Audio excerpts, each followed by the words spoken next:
Hello guys, welcome back to my channel. आशा करते तुम्ही पण मस्त असाल. तर सेलिब्रेशनचं कारण म्हणजे माझ्या सासऱ्याचा आणि माझ्या नवऱ्याचा वाढदिवस.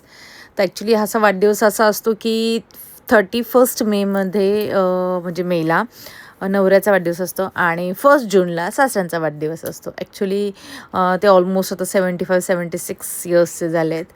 तर पूर्वी कसं असायचं ना, एक पर्टिक्युलर डेट नसायची म्हणा किंवा लक्षात राहत नसेल वगैरे, तर ते सहसा स्कूलमध्ये ॲडमिशनसाठी ऑलमोस्ट जूनमध्ये सर्व असे डिसाईड करायचे की बाबा 1 जूनला 15 जूनला असाच वाढदिवस आहे. तर त्यांचाही तसाच वाढदिवस त्यांनी असा ठेवला होता, एक डेट वगैरे त्यांच्या मम्मी डॅडीनी.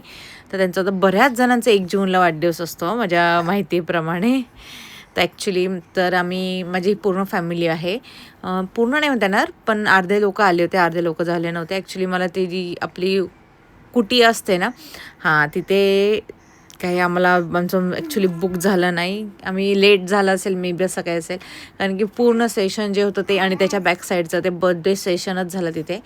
तर दोघा-तिघांचा तिथे बर्थडे झाला आणि आमचा पण तिथेच, म्हणजे त्याच्या समोरच्या टेबलवर आम्ही फोटोज वगैरे काढले आणि समोरच्या टेबलवर आमचा वाढदिवस झाला. तर मग इथे होते 3 केक. माझ्या नंदेने आणले होते 3 केक ॲक्च्युली. तर 1 केक होता सासऱ्यांचा आणि 2 केक होते, हां, तर 2 केक होते यांचे, म्हणजे योगेशचे. ॲक्च्युली मी बर्थडे वगैरे सेलिब्रेट केला आणि घराजवळच ॲक्च्युली हे हॉटेल आहे, अमित गार्डन म्हणून आहे.